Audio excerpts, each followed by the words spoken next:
Hi everybody. So here we go.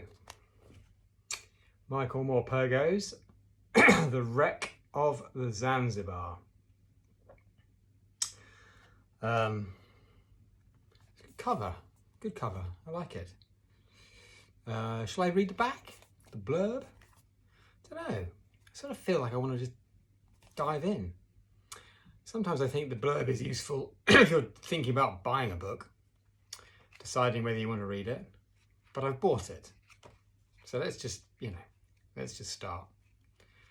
It was recommended by a friend of mine whose daughter enjoyed it, and she's in year 3. So I kind of figured, you and I would enjoy it too. All right. There's a map. Let's have a look at the map together.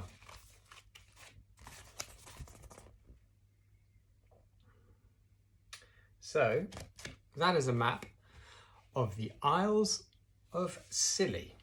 I have never been to the Isles of Scilly. I would like to go. They are off the coast of Cornwall, actually.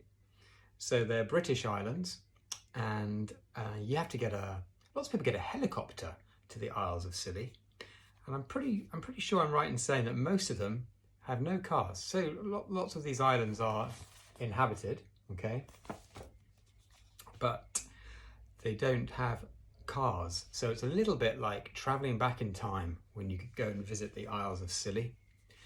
And it may be that some of you have been there. Let me know if you have.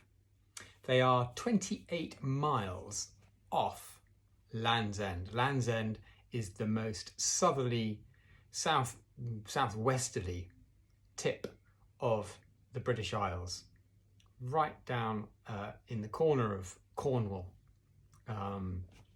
where the Atlantic is, the Atlantic coast. So it's quite wild. I love the Atlantic side of Cornwall. Anyway, okay, enough chat. Let's start. So this chapter is called Great Aunt Laura.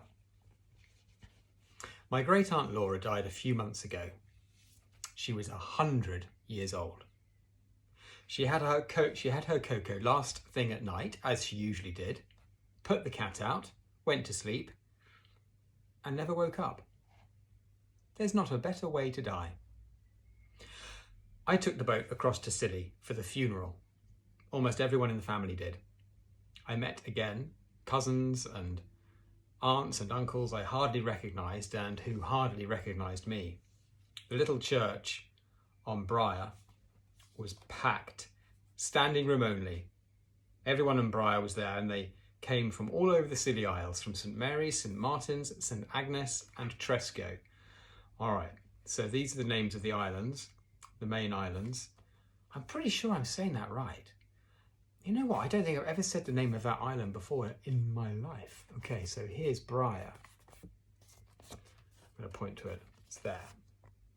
So that's where his great aunt Laura lived, on Briar. We sang the hymns lustily because we knew great aunt Laura would enjoy a rousing send-off. Afterwards, we had a family gathering in her tiny cottage overlooking Stinking Porth Bay. That's a good name for a bay, or certainly an interesting one, Stinking Porth Bay. There was tea and crusty brown bread and honey. I took one mouthful and I was a child again. Wanting to be on my own, I went up the narrow stairs to the room that had been mine when I came every summer for my holidays.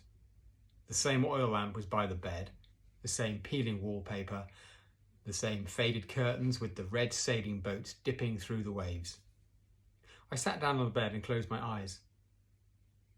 I was 8 years old again, and ahead of me were 2 weeks of sand and sea and boats and shrimping, and oyster catchers and gannets, and great aunt Laura's stories every night before she drew the curtains against the moon and left me alone in my bed. Oyster catchers and gannets are birds, seabirds. Someone called from downstairs and I was back to now. Everyone was crowded into her sitting room. There was a cardboard box open in the middle of the floor. Ah, There you are, Michael, said Uncle Will. He was a little irritated, I thought. We'll begin then, and a hush fell around the room. He dipped into the box and held up a parcel. It looks as if she's left us one each, said Uncle Will. Every parcel was wrapped in old newspaper and tied with string, and there was a large brown label attached to each one. Uncle Will read out the names. I had to wait some minutes for mine. There was nothing I particularly wanted, except Zanzibar, of course, but then everyone wanted Zanzibar. Uncle Will was waving a parcel at me. Michael, here's yours. I took it upstairs and unwrapped it sitting on the bed. It felt like a book of some sort, and so it was, but not a printed book. It was handmade, handwritten in pencil, the pages sewn together. The title on the cover read, The Diary of Laura Perryman, and there was a watercolour painting on the cover of a four-masted ship, keeling over in a storm and heading for the rocks. With the book, there was an envelope. I opened it and read, Dear Michael, when you were little, I told you lots and lots of stories about Briar, about the Isles of Scilly. You know about the ghosts on Samson, about the bell that rings under the sea off St. Martin's, about King Arthur still waiting in his cave under the Eastern Isles. You remember? Well, here is my story, the story of me and my twin brother Billy, whom you never knew. How I wish you had. It's a true story, and I did not want it to die with me. When I was young, I kept a diary, not an everyday diary. I didn't write in it very often, just whenever I felt like it. Most of it isn't worth the reading, and I've already thrown it away. I've lived an ordinary sort of life. But for a few months, a long, long time ago, my life was not ordinary at all. This is the diary of those few months. Do you remember you always used to ask where Zanzibar came from? You called him Marzipan when you were small. I never told you, did I? I never told anyone. Well, now you'll find out at last. Goodbye, dear Michael, and God bless you. Your great Aunt Laura. P.S. I hope you like my little sketches. I'm a better artist than I am a writer, I think. When I come back in my next life, and I shall be a great artist. I've promised myself.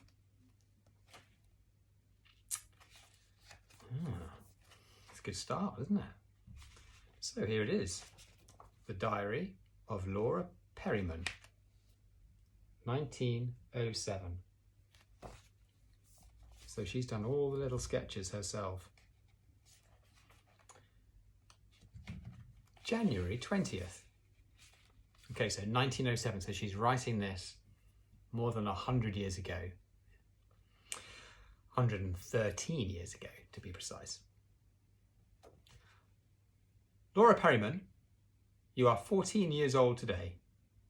I said that to the mirror this morning when I wished myself happy birthday. Sometimes, like this morning, I don't much want to be Laura Perryman, who's lived on Briar all her life and milks cows. I want to be Lady Eugenia Fitzherbert, with long red hair and green eyes, who wears a big wide hat with a white ostrich feather and who travels the world in steamships with 4 funnels.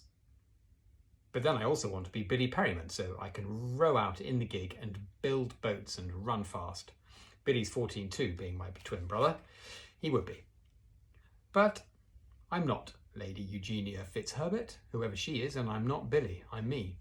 I'm Laura Perryman, and I'm 14 years old today. Everyone is pleased with me, even Father, because I was the one who spotted the ship before they did on St. Mary's. It was just that I was in the right place at the right time, that's all. I'd been milking the cows with Billy as usual, and I was coming back with the buckets over Watch Hill when I saw sails on the horizon out beyond White Island. It looked like a schooner, 3-masted. We left the buckets and ran all the way home. The gig, which is a small rowing boat, was launched in 5 minutes. I watched the whole thing from the top of Sampson Hill with everyone else. We saw the St. Mary's gig clear the harbour wall, the wind and the tide in her favour. The race was on. For some time it looked as if the St. Mary's gig would reach the schooner first, as she so often does, but we found clear water and a fair wind out beyond Sampson, and we were flying along. Let me just go back and show you the picture.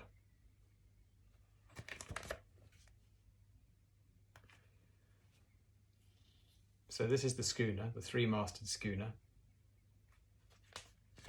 That's a schooner. And that's a gig.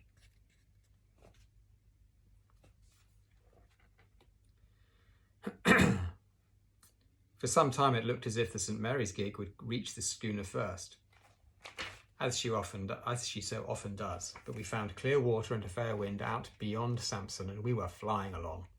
I could see the chief holding on to the mast, and Billy and Father pulling side by side in the middle of the boat.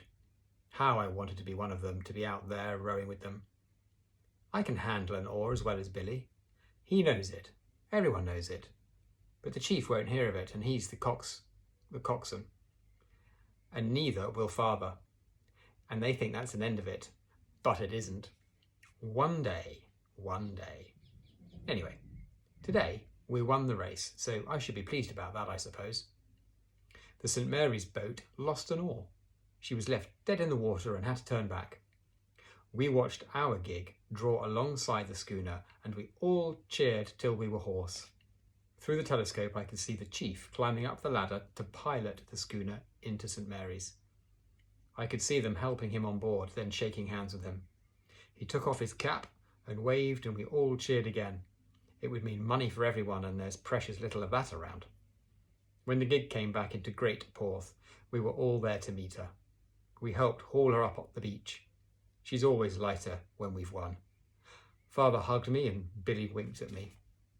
It's an American ship, he says. The General Lee, bound for New York. She'll be tied up in St. Mary's for repairs to her mizzen mast and could be there a week, maybe more. All right, so I'm sort of having to play a little bit of catch up here. So what's going on is two islands, St. Mary's and Briar, race to a ship that has arrived and needs to go into port because, as is often the way now, somebody else who knows that port has to take the ship in, and he's called the pilot. So he's not the ship's captain. The ship's captain actually gives the job of getting the ship into port to a pilot. Okay, so these two gigs are racing from these two different islands to get there first because they want to pilot the schooner in, and the Briar gig wins. So the gig is rowed. There has rowers and a sail.